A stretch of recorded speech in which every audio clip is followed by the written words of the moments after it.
Und du? Bei dir wird die ganze Zeit das Gesicht aufgenommen, also man sieht dann jede deiner Grimassen. Wie ist es da, mein Musa?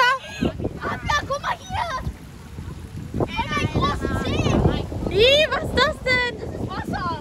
Schaut mal, sowas habe ich ja auch noch nie gesehen. So eine Reihe, so eine Wildnistoilette, ja? Ja. Was soll ich sagen?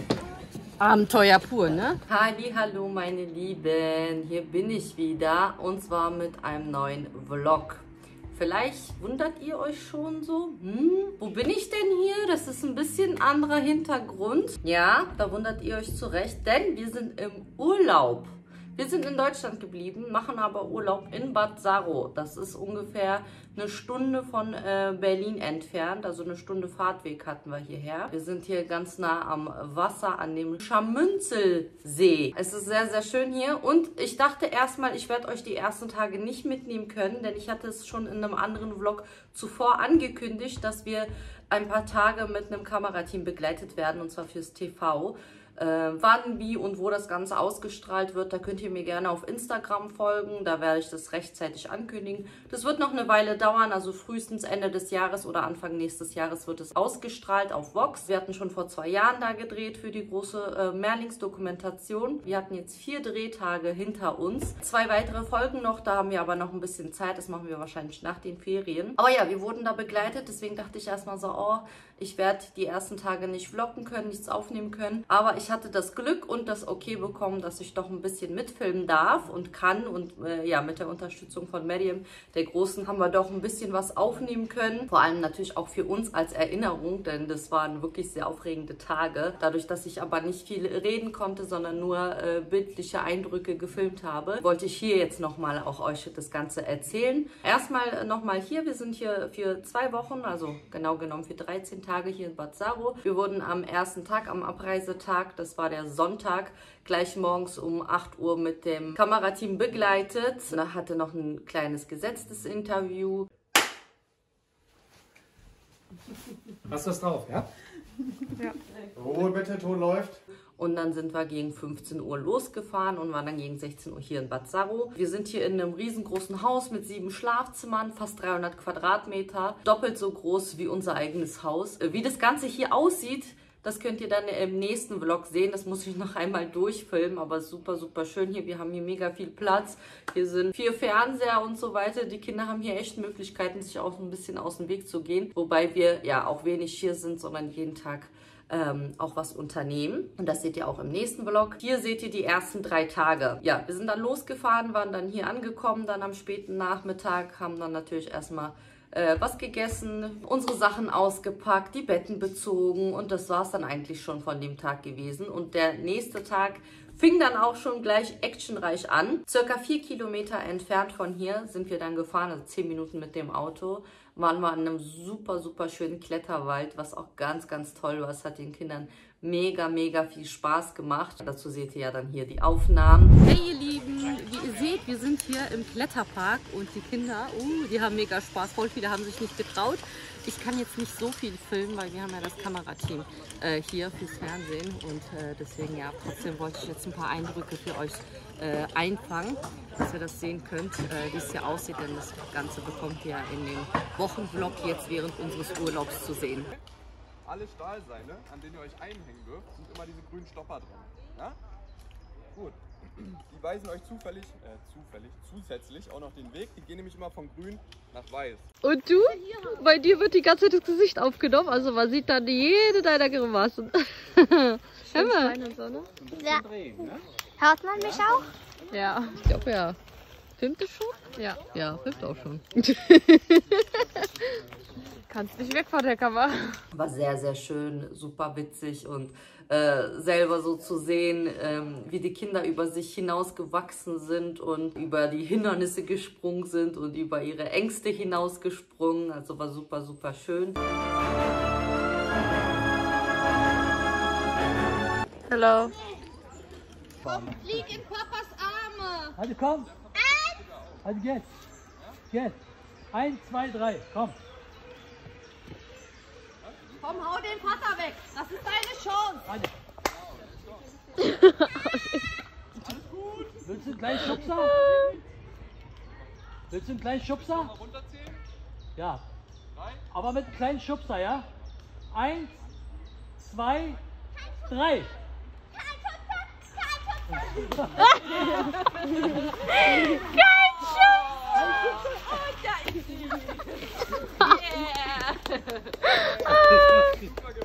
Das war dann der Tag am Kletterwald, dann sind wir wiedergekommen, dann haben wir hier die Gegend nochmal erkundet. Wir haben ja hier 100 Meter runter sind wir am Wasser, eben an diesem Scharmünzelsee. Ja, und der folgende Tag da drauf, das war dann der Dienstag, war es dann die heftigste Aktion überhaupt. Und zwar sind wir dann von Bad Saro 1,5 Stunden nach, wie hieß das nochmal? 1,5 Stunden bis nach Zedenik gefahren. Von Zedenik haben wir gestartet mit einem Floßboot, beziehungsweise nicht mit einem, sondern mit 2 Floßbooten. Also 5 waren auf dem einen Floßboot, also mit mir 4 Kinder und 4 Kinder mit dem Papa auf einem Floßboot. Und das Kamerateam hatte nochmal sein eigenes Floßboot. Ja, das war super aufregend. Und wie ist es auf dem Dach? Wie ist es auf dem Dach? Gut. Schön warm hier. Oh. Sarah. Hallo. Die fliegt runter. Das war erstmal so voll ungewohnt, so ein Floßboot zu steuern. Das war, muss ich wirklich sagen, bis jetzt das Schönste, was wir erlebt haben. Also es war so eine schöne Atmosphäre. Das hat so Spaß gemacht auf diesem Floßboot, vor allem, weil wir wirklich durch so ein Naturschutzgebiet gefahren sind. Also wirklich eben da in Zedenik gestartet. Das normalerweise von Berlin aus wäre es jetzt näher gewesen. Als von hier Bad Saro haben wir natürlich länger gebraucht, aber das, ja, hat so alles der Sender so ein bisschen organisiert und geplant, dass die das alles so ein bisschen in die Tage einquetschen wollten. Aber wunderschönes Erlebnis. Konnte dann nicht alles filmen, so. Anne, du hast jetzt drauf, ne? Ja, jetzt habe ich es gecheckt. Oha, wie die Drohne. Das ist aber eine Drohne. Wir waren ungefähr auf dem Wasser, oh Gott, 6, 7 Stunden waren wir wirklich auf dem Wasser mit den Floßbooten. Wie ist es da, Musa? Anna, guck mal hier! Ein großer See! Wie? Was ist das denn? Das ist Wasser! Ahmed Adem, winkt mal! Winkt mal alle zusammen!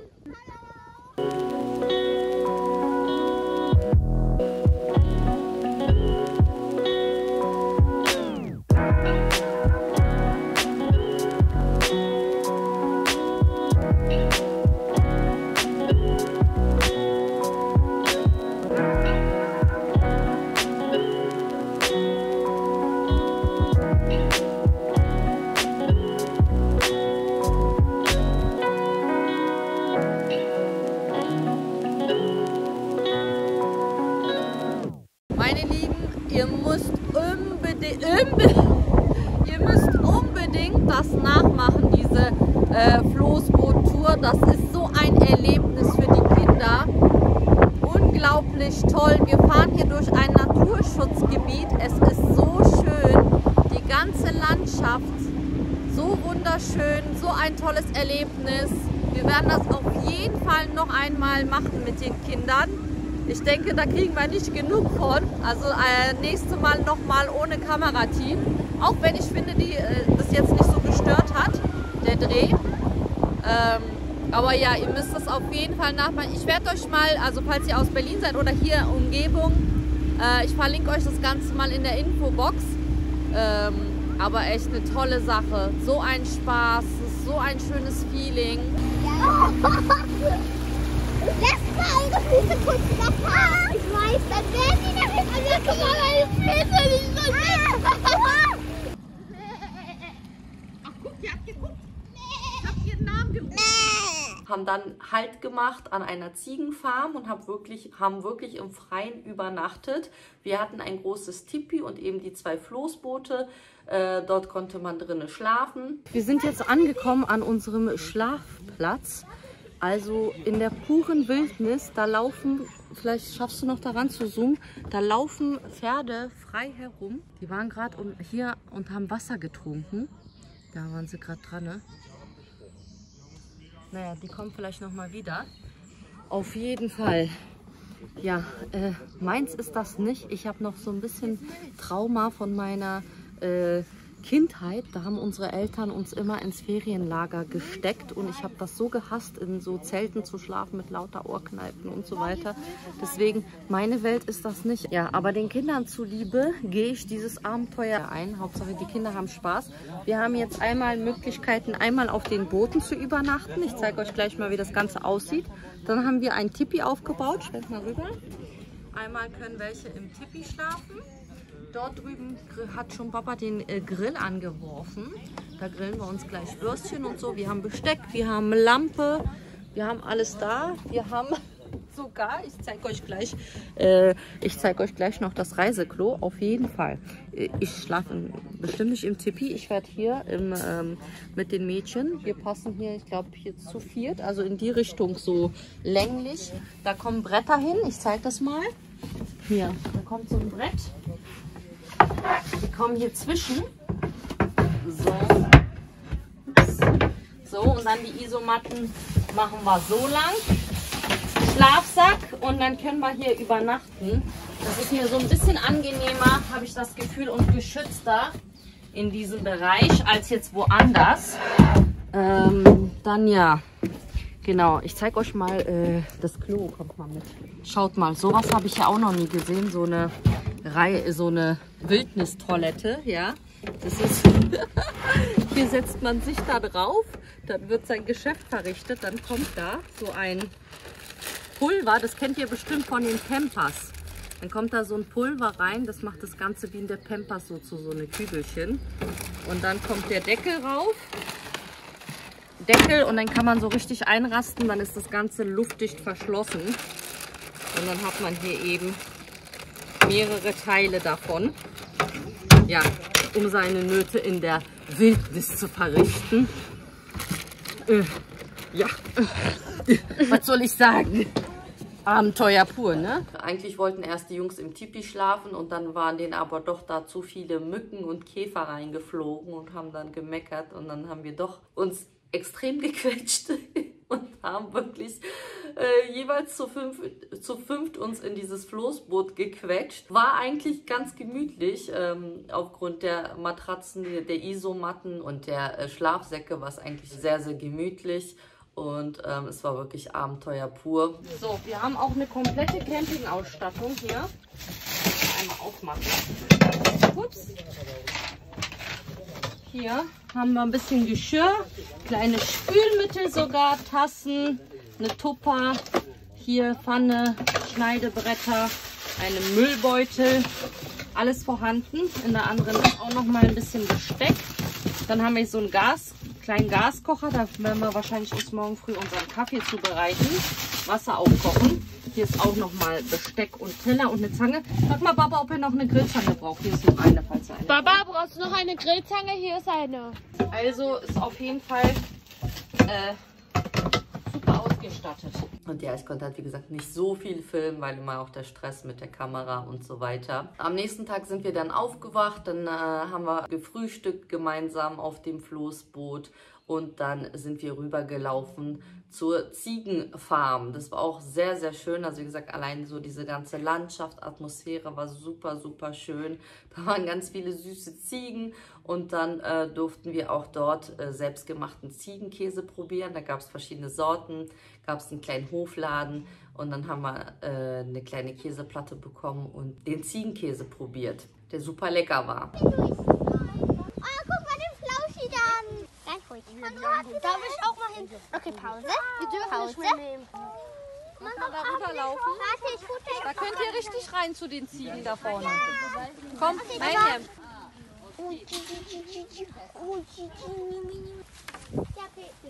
Komm mal her. Ich bin auch, ich hab noch gar keine Handtuchsachen. Bist du neugierig, ne? Komm, na komm. Hey, keiner schubst Schneeweißchen. Runter, runter. Die, guck. Na komm. Ich will ihn anfassen. Guck mal, gibt dieser kleine. Und dann war es so, normalerweise, ja, wenn man so eine Floßboot-Tour war, wären wir eigentlich mit dem Floß dann wieder zurückgefahren. Aber ja, da das ja das ganze Dreharbeiten waren und so, mussten wir dann doch mit dem Auto wieder zurückfahren. In der Zeit, wo wir da eben waren, hat ein anderer Fahrer unsere Autos dahin gefahren. Und dann sind wir wieder zurückgefahren und haben hier nochmal ein paar Dreharbeiten gehabt. Die Fahrt zurück war dann doch für mich sehr, sehr anstrengend. Wir haben ungefähr 2 Stunden zurückgebraucht mit dem Auto und ich war halt super müde, weil ich kaum geschlafen habe. War wirklich, also für mich war das schon wirklich eine Überwindung. Aber ich habe gesagt, den Kindern zuliebe, dem Abenteuer zuliebe, habe ich es gemacht und ich fand es auch gar nicht so schlimm und ich würde es auch wiederholen. Vor allem wirklich diese Floßboot-Tour wollen wir unbedingt auch noch wiederholen. Ich meine, wenn wir wieder zu Hause sind, haben wir immer noch 3 Wochen Sommerferien.